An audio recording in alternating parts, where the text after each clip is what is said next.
All right, welcome everyone. Welcome. Okay, so today what I want to do is do a brief introduction to Blender. At the time of recording, early January 2025, our version of Blender is 4.3. However, if you're using an older version, most of the updated features will still not really matter as far as the user interface and stuff goes. So that's fine. So go ahead and download from blender.org your program and install it on your computer. And then once you've got that installed, we'll open it up and I'll give you a quick orientation as to the program. Okay, so Blender is a great program for 3D modeling, 3D rendering, and animation. It's also, I would say, better for creating a realistic illusion than for fabrication like a CAD software would be, such as Rhino 3D or Fusion 360, whatnot. So go ahead and click out of this. I'm going to just use the basic settings and stuff here. Click here. And what we've got is our user interface, which I'll give you the quick lay of the land. Down here, you've got your timeline for animation, which we will not be using for this project. Up here, you've got your assets. And so far in the asset window, you've got a camera, which is how we're looking at the object. So if I switch to the camera view here, you can see that it's what it's pointing at. Okay. I've got a light, and by default, this light, if I click over here, these are all the properties windows too, so they all pop open here. This is a point light, which I don't even use. I typically use a spotlight, so we can always change this to an area light or a spotlight. So we'll probably use a couple of each of them just to talk about the differences. And then sun is if, of course, you're using an outdoor kind of doing like an architectural model or something like that, you would use a sunlight. So an area light has a little square inside of it. So if I click on it and then hit S for scale, you can see that that square gets bigger. And that is basically like a panel light that gives you an all-over cast of light versus like a spotlight, which is going to give you a hot spot that kind of fades out as it goes around. And then you've got the power of the light and all that kind of stuff. So those are the three assets that are in here. As we import more assets, this is where they'll end up. You can turn them on and off, that kind of stuff. And then over here, you've got your properties. So if I your transform and whatnot. Here we've got our rendering engine and all of the things that make the project look the way it's going to look. And we'll come right back to that in a second. Output, this is when you render what your resolution is. If you're ray tracing, how many scans and stuff. There's going to be some different settings in here when we change rendering engines. View layer, it talks about what we're looking at. Scene, what we're in the scene with, and if I select on an object, you can see that the units are here as well. Metric, and we've got the length in meters here, and mass and time and all this kind of stuff. Temperature and Kelvin, I guess, for heat. So these are the units, and we're going to be changing some of these in a second as well. The world is basically if you've got like an HDRI background, or if you've got an environment to the piece, you're going to have that kind of stuff. Some of these we're not even going to get into right now. Modifiers are how we can change the object's shape to add different characteristics. So you can deform, you can deal with the physics of the object, all kinds of stuff in modifiers. We'll get into those in later videos. Particles are things like water and fog and sparks and fire. Particles are those kinds of things, and you can create new and modify particles to kind of give an atmosphere to your project. Physics we're not going to deal with. Materials are like if I wanted to change like the color of the object. Oh. What? So yeah, you can change the color of your object here. You can see that we don't see the change to the object because of the visual mode that we're in, and I'll go over that in a second. So we're going to be dealing with some materials and stuff very subtly in this video, but we'll talk about that in a little bit. So these are all the different properties that you can use to manipulate. Over here on the top left, Probably one of the most important things to know about Blender is that you have two different modes. Object mode is like, say I want to move this thing around, I can do that in object mode. But if I wanted to modify this object and edit it, I can do that by switching to edit mode, or hit tab and that'll switch you automatically to edit mode. And then you've got, you know, parameters that you can grab onto and kind of start to modify the shapes of objects. So tab back into object mode, we'll stay in object mode, but you can see different settings come up here, how to do bevel edges, all of that kind of stuff. As soon as you're in edit mode, you have more properties that you can start to edit. Okay, so that's basically, I don't want to go over too much right now, but up here we've got visual modes as well. So right now we're in this just very basic viewport shading, which does not have material shown, but you'll notice when I switch to a basic viewport shading, it'll show the color of our object here. So if I switch over here, now you can see it's green. Whoops, right here, it's green with no lighting applied to it. And then over here is the rendered view. Okay.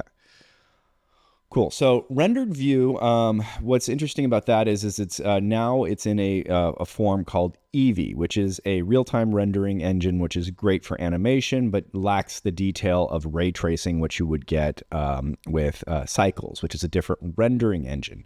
And when I'm talking about rendering, basically what that means is you have a certain amount of realism that exists in the viewport being this window that we're in here.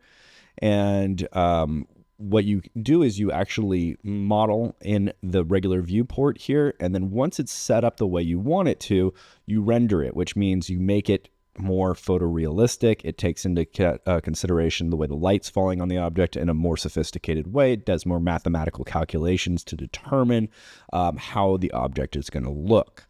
And we'll be going over that in this video as well.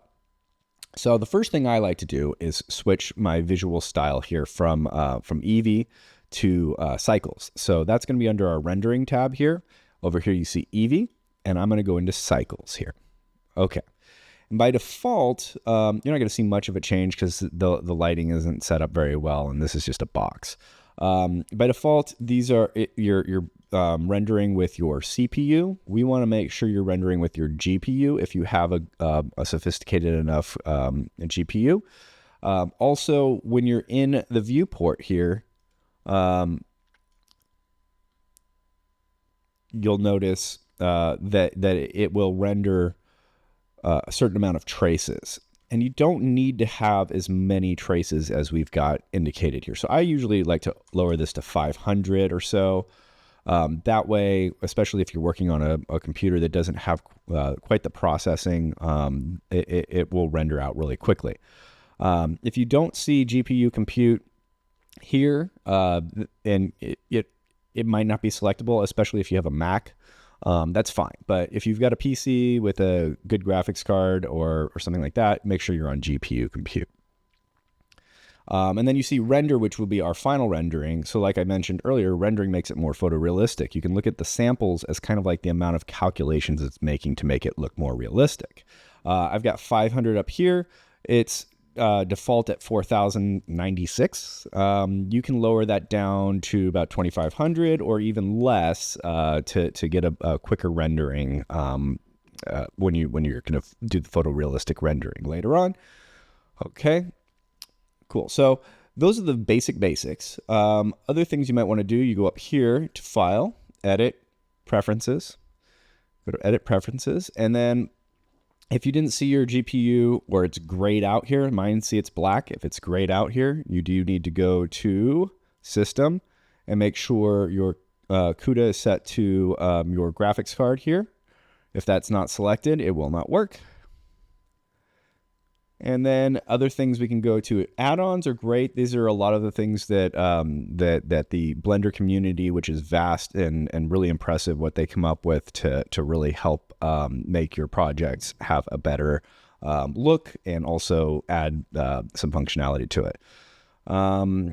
Yeah, so add-ons here. Let's see. Node Wrangler. So just type search up here. Make sure Node Wrangler is turned on as well. So there you go. Cool. So close this out. Now, how to navigate the space. I always recommend a three button mouse, or a wheel and 2-button mouse, I guess you would say, to navigate the space. A trackpad works okay for a Mac. On a PC, they tend to not work very well. Zooming in and out, we go in and out with the mouse wheel, clicking in the center mouse wheel to rotate around. Right click brings up a properties window. So if I select this and right click, it'll give you mirror, snap, different types of things here. Left click, of course, just selects. Other really important hotkeys are things like S for scale. So if you click on the object and go S, it'll zoom in, make the object bigger. But also you can lock it into the world axis. So the world axis is the X, Y, and Z axis, where you've got the y-axis going back and forth into space and the x-axis going left and right, and the z-axis being the third dimension. So if I go S and then I go Y, you see it'll only go along the y-axis. If I go Z, it'll scale along the z-axis. If I go X, it'll scale along the x-axis. So that happens with everything. So if I want to grab it and move it, we use the hotkey G for grab. And by default, it'll just kind of let me move it around. But if I go X, it'll only move it on the x-axis, Y only on the y-axis, Z only on the z-axis. So that will constrain my grab to the specific direction that I'm going to be working in. So that's the user interface. So let's go ahead and get started with creating our we're going to do a basic still life, and we're going to take it from lighting and rendering. So we're not going to touch on modeling or UV mapping or any of that kind of stuff yet. But we'll talk a little bit about it based on what we bring in. So let's talk about import styles. Okay, so if I want to delete this box because I don't need it, I can hit X to delete. If I have a Mac, I believe it's X always, or the delete button if you've got a PC. Okay.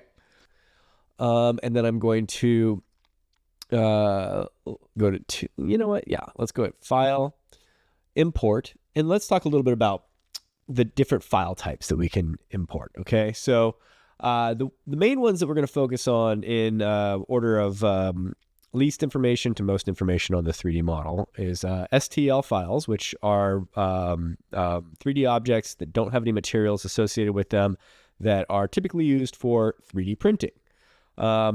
The next one is the OBJ, which is Wavefront OBJ. OBJ files have a material associated with them, but they don't have a lot of other information. So they're just basically based off of coordinate information. What that basically means is that there are no units associated with it. So, for example, one of our scans might be 100 millimeters or something like that in size, height-wise or something.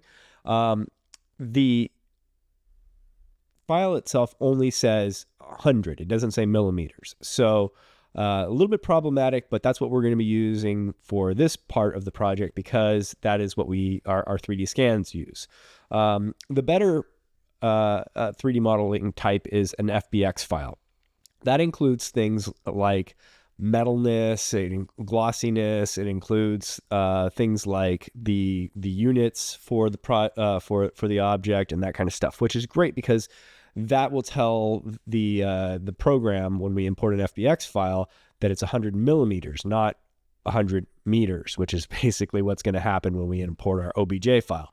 And that's because our unit system, if we look over here under the scene properties, units are in meters. Now, that basically means that anything we import, if there is no information associated with the file because it's an FBX file, that it's just going to be 100 or 200 meters instead of 200 millimeters. So we have to make an adjustment based off of that. And again, these file types are kind of similar to, like, if you think about Word documents, you make something in Google Docs or in Microsoft Word, you export it as a PDF so any computer can open it. So if I modeled something in Rhino or in Blender or in Maya or SolidWorks, any of these 3D programs, I would export it instead of using the file type associated with the program. I would export it as an FBX file, an OBJ file, an STL file, etc. So that's kind of the basics of file types. So we're going to go ahead and go at import wavefront OBJ. Now, when we look at this, let me go to my desktop and my scan folder here. And we'll first import, let's go ahead and import Bowser. I'm going to change a couple of things here. So up axis, I'm going to do Z. And the scale factor, like I said, if I do 1:1, because it's in meters, even if I change this to millimeters, it's still not going to work. So if it's in meters, what I want it to be is 0.001 scale. So it's 1/100th the scale. So instead of using it as one whole meter, it'll import at the right scale. Again, not super awesome for our to have things not line up scale wise. Now I could bring this into a program like Rhino and re-export the OBJ as an FBX file, no problem. But that kind of shows some of the problems that we have with Blender. Blender is not about accurate scale. It's not about fabrication. It's not about production. It's about visualization and animation. So those are kind of the limitations. So I'm going to go ahead and just use this 0.001 scale, Z-axis up, and I'll bring in my OBJ file right here, import.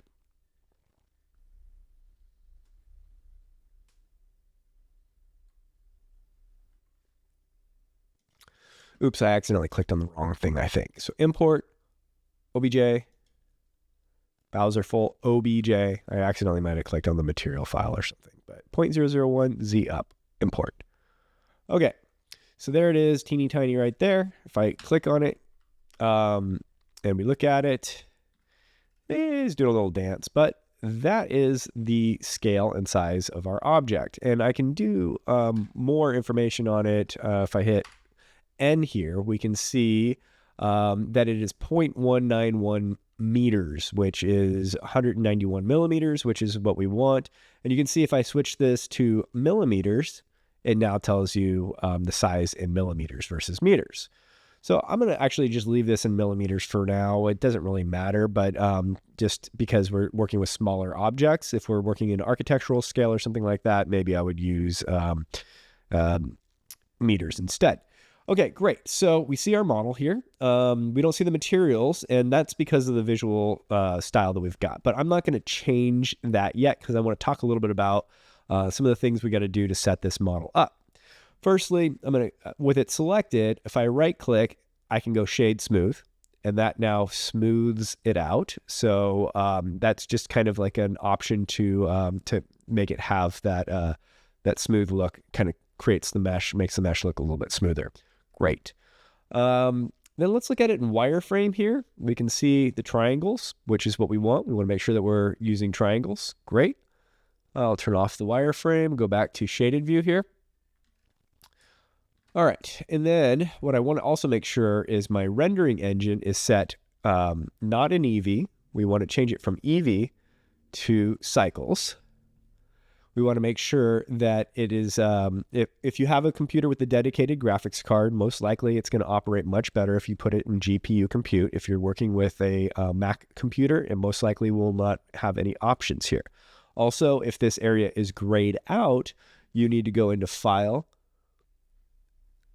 Edit, Preferences, and then System, and make sure under CUDA, you've got your graphics processor selected there. Great. So now other things we got to do is we got to set our origin point on it. What that basically means is, like, if I rotate this around, the origin point is not set up yet. So it's rotating based off of an origin point that's kind of arbitrary. So we're going to right click on it and we're going to go set origin to geometry. Okay. And now you can see it's that little dot is in the center. So if I rotate it, woo, it rotates that way. Great. So now what we're going to do is I'm going to go to maybe a X view here. So I'm looking at it kind of straight and rotate it so I can kind of line it up a bit with the grid and make it look like it's straight up and down. So I'm just using this grid line to kind of give myself a little bit of a better area to kind of, a little bit better reference point so we can see the size of it. Okay, and then I'm gonna hit G from this view, and it'll only go in space this way. So I'm gonna kind of move it close to the green x-axis there, or y-axis, I'm sorry. Okay, so that's the first import, and if we look at it now in shaded here, you can see that gives you kind of the reflections of it. And then let's look at it in ray traced here. So ray traced, oh, that's weird. I don't know why it would do that, but it seems like it made it transparent. So again, OBJ files are not great. And if you have another software, you can change that. And I'll maybe show that at the end of this. So if you do have Rhino, which is what I like to use for modeling and for making things more accurate, I would bring this into Rhino and then export it as an FBX file to give it the proper look. But I can fix that pretty easily here. So let's do that. So I'm going to click on it. I'm going to go to materials down here. And most likely what we've got is transmission. Transmission is basically like transparency. So if you wanted to make something glass, you would give it 100% transmission, meaning that the light can pass through it. So I'm going to go ahead and click on transmission. And what do you know? It's at 100. So I'm going to back that all the way down to 0. And now you can see Bowser is no longer transparent.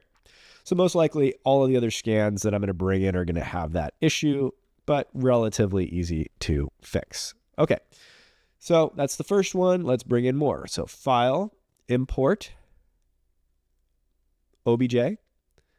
And this is sticky. So notice that we've got the z-axis up. We've got the 0.001 scale. Great. So let's go back to my scan folder, bring in my Godzilla model, which I also scanned, same settings, import. And then it's right there and it's selected. So a way I can frame the viewport right on the object, which is really awesome, is there's two ways. So if you don't have a numpad, which a numpad is awesome for this program as well, because there's more hotkeys on the numpad, you can go view, and then you can go frame selected right here. Or if instead you've got a numpad, I can hit the decimal point on the numpad and it frames it. Oh, well, that's weird. Why did it not come in with the z-axis up? So again, you can see the center point is messed up. So I can just right click on it and go set origin to geometry and then rotate it. And then I can go 90, oops, negative 90. Okay. And then I'm going to rotate around to the Y here and look at it a little bit better here. Okay. So again, our transmission, it's hard to tell, but because it's a dark model, but you can see through this. So again, select the object, transmission, move it to 0. Great. And then G, Z, whoops. What did I just do?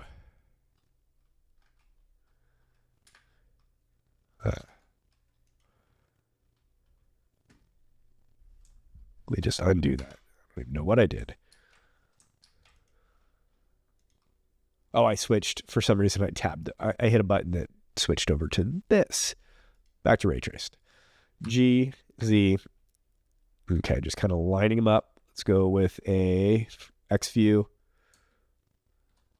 All right. Let me go to a top view, Z here. R for rotate. G, kind of set it right there. Then click right here to see that they're kind of, it's close enough on the same plane here. All right. Next, let's rotate back around here and go File, Import, OBJ.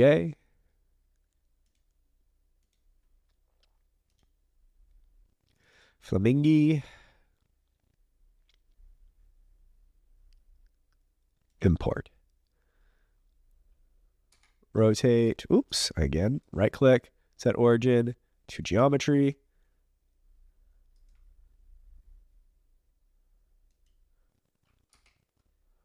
And then negative 90. Oh.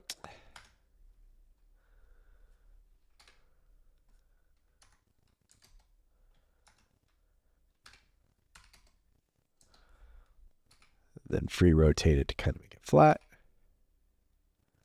Up to the top. Rotate it to there, and then put it right And let's kind of move these around. And we can modify the scale as we want as well. Again, this one needs to have the transmission reduced. Great. Cool. So we've got 3 characters for our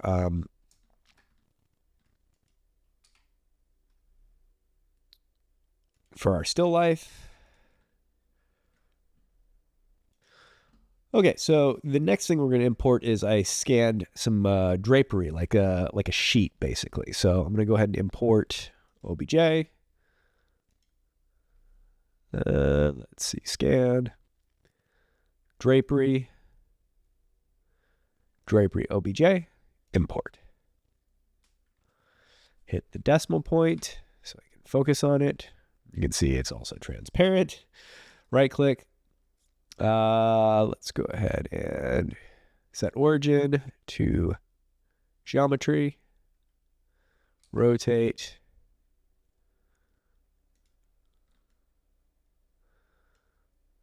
All right. Change the transmission to 0.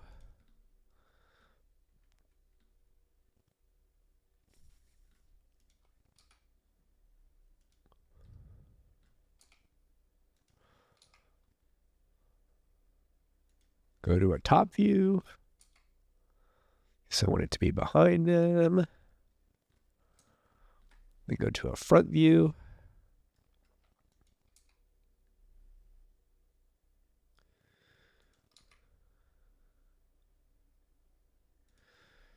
Cool. So yeah, now what we're going to deal with is lighting, right? So in looking at this, the lighting is not great because we're backlit. We've got our light source right here, which I can kind of move to the front, and you can see if I do that, go to a Z, G, like that. Now, when we look at it, it looks better, right?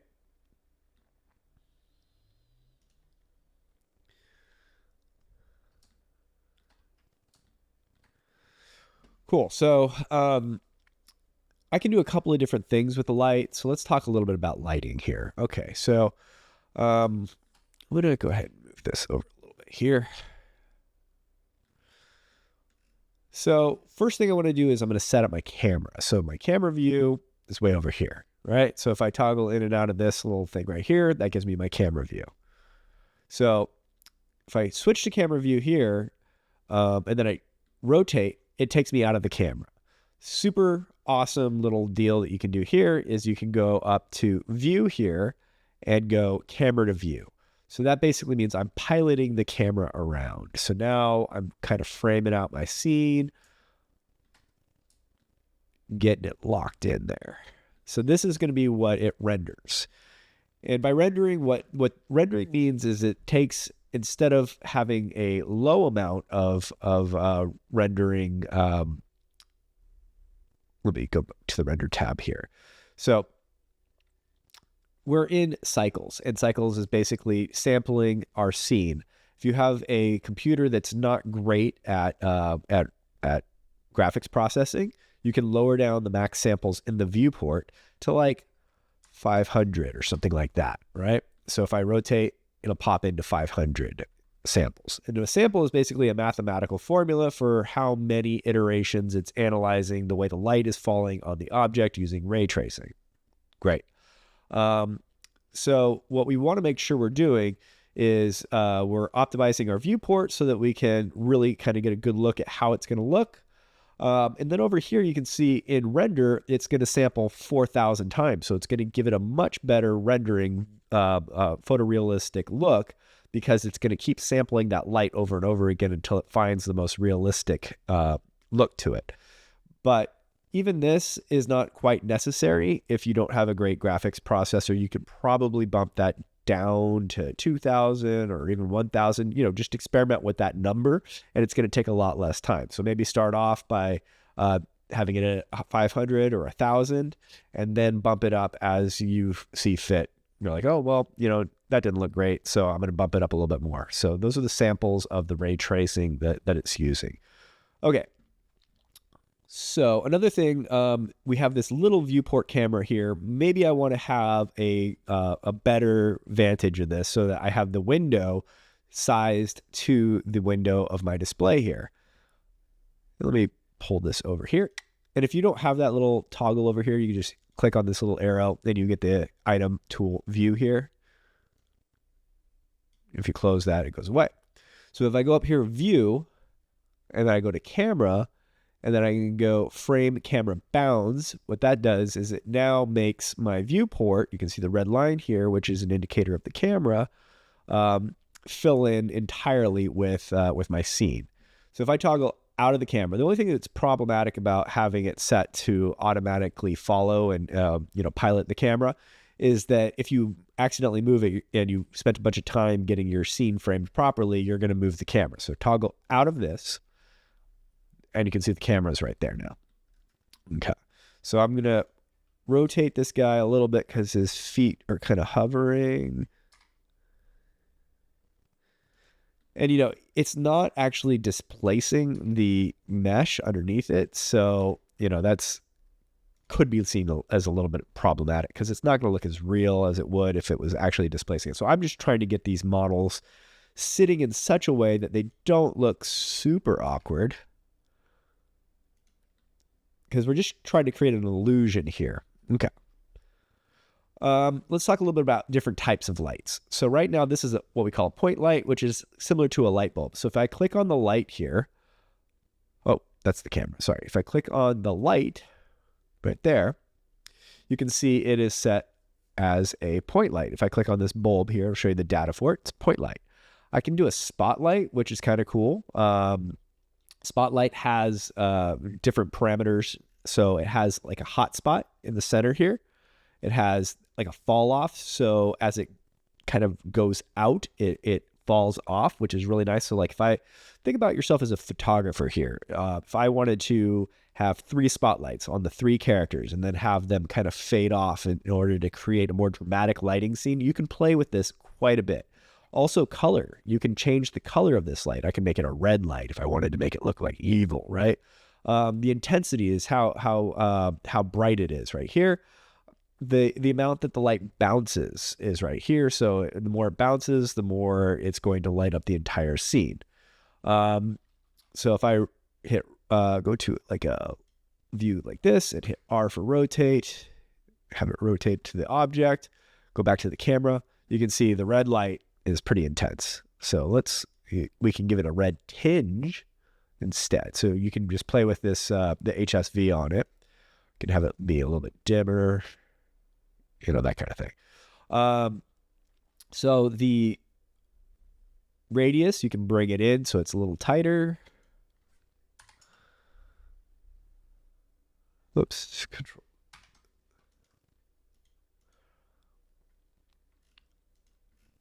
Oops, in camera view. Spot size, 75 degrees. You can bring in the angle. And if you see right here, blend, you can bring in the hot spot a little bit more. So that circle right here is kind of changing. Knock into the camera here.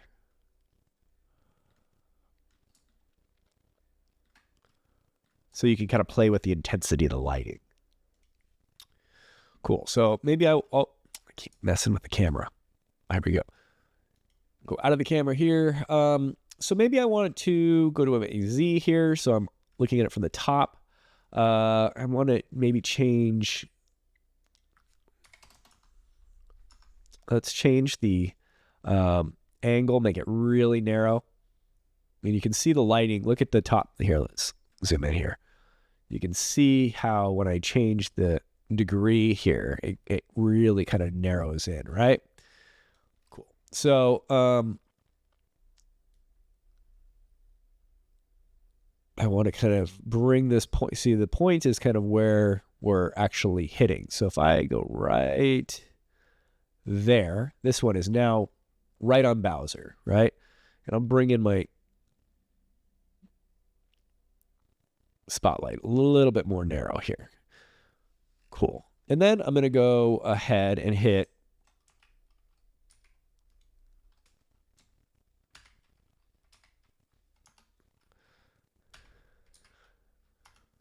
Control C, Control V to duplicate it. And so now I've got a second light, and I'm going to aim it right at Flamingi here. And then G to move it over, and then do a third light over here.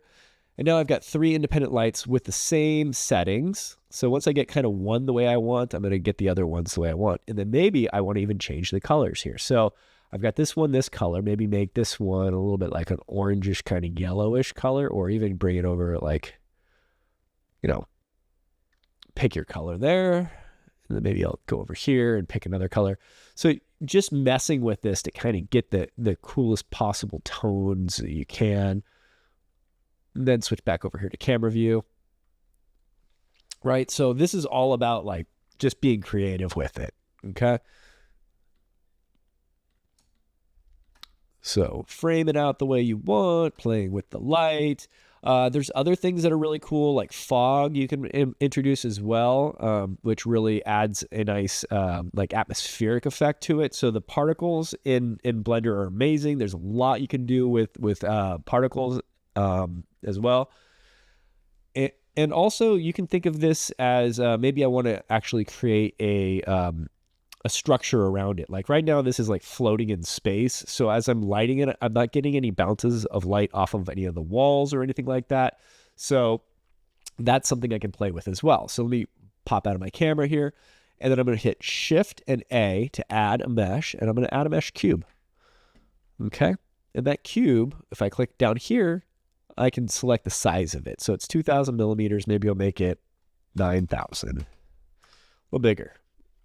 Okay, and then I'll switch to a X view, or you know, all these different views here. Switch over here to a to see like the wireframe, so I can see through things. Right, so I'm now looking at it right here. All right, oops, upside down. So I'm trying to make sure that the box is completely surrounding my objects, which is great. They are. So now I'm going to go back to my ray trace view here and click on the camera here, which should put me inside of that box. Okay. So inside of the box, I can also add like another light. Maybe I've got spotlights on these. See, the rest of the area is really dark in here. Maybe I'll Shift A to add another light, and I can bring in an area light right here, and switch to wireframe so I can see it, and then hit G, Z to grab it and move it up the Z axis.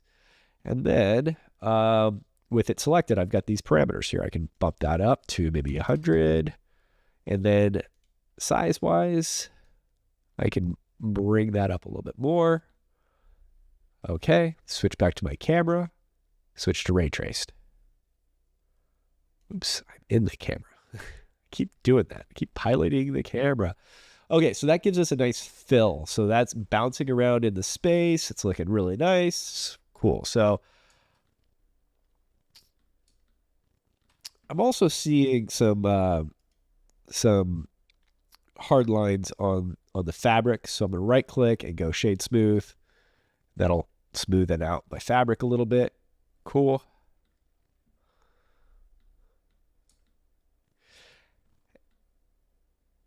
And then I've got my lights up here. So again, this is the area that populates with all our objects. So the rectangular light or the area light that I just put in, maybe it's too bright. I could bring that down to 20. That's going to make my lights that are spotlighting on the object have a little bit more power to them. So light 1, 2, 3. Oops. 3. I can bump those up a little bit. And watch. Maybe 2,000.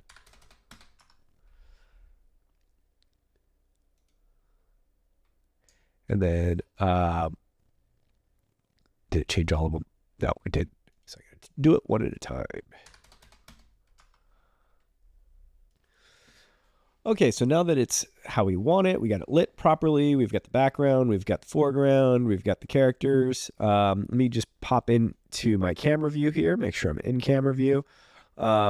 We need to now bump up the resolution to match our output that we want. And I want it to be about 4K. So I've already done this. 4K is 3840 by 2160. That's about the resolution that we want to have for our models. It's good enough to print large. It's going to have a lot of detail to it. If you're having issues with the render time, again, you can lower the sample count. Mine's at 4096. That could take a Mac computer hours to render. So bring it down to 1,000, try it, see how it looks. If it's still pixelated or does not meet the standard, make sure the resolution is increased. You will be judged by how clear your image is at the end there. So let's see other options that you can kind of play with here. So let's go view, cameras, frame camera bounds. Okay, so it's set to the right. We can see our bounds of our camera here. Great. And the last thing I want to do is click on here, which is the little window for the camera. And now we have our camera settings here. So I can go to there and I can change my focal length on my camera too. So if I wanted to make it super wide angle, you can see, or bump it up to like 100 millimeters so you get really good compression. I like to use about 80 millimeter usually on objects. Like if I were going to actually take a photograph, I would use a full frame 80 millimeter lens to do so, because it just gives a much better look to it. Other things you can do here is we can change the depth of field here. So if I click on this, it gives you that Gaussian blur that you'll get, the bokeh, if you will. And I can select an object to focus on, like maybe the one in the back here. And now you've got Flamingi in focus, but you don't have the rest. So I can change my f-stop, bump it up until the rest of my objects come into focus, and still have a little bit of a background blur. Maybe 10. 20.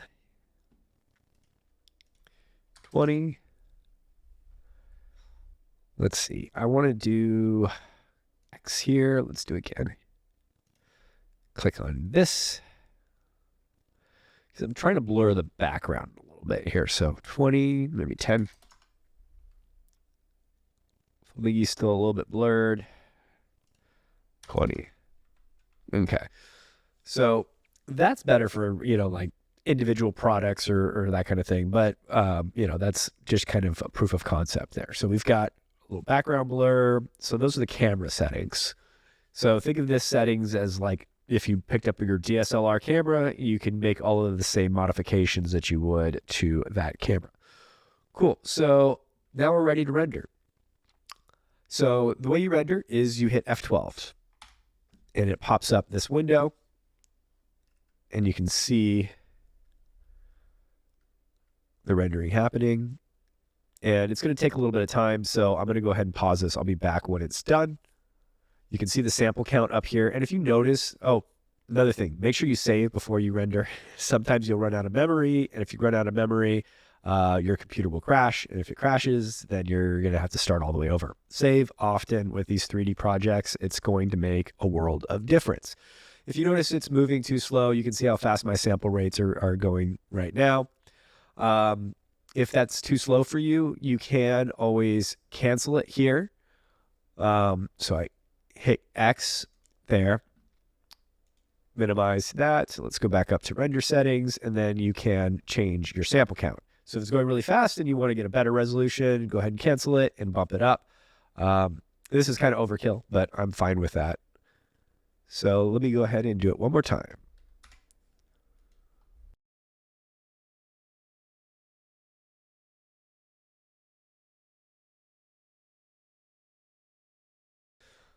All right, so that's done rendering. Looks really good. What we're going to do now is we go to Image and Save As, and then save it to where you want to keep it. And it's a PNG file.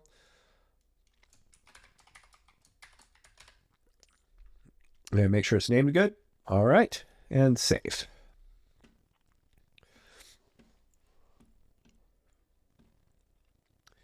And you can even bring it into Photoshop and kind of touch it up a little bit. There's a couple of funky things like, scanning fabric is never easy. There's some funky things here. I might want to like blur or play with the kind of effects in Photoshop to fix this up a little bit more, just so it doesn't have these weird anomalies. But other than that, I think this is a really nice example of the basics of Blender using scanned objects, and it shows you a bunch about rendering a still image. Hopefully you found this informative. Thank you very much.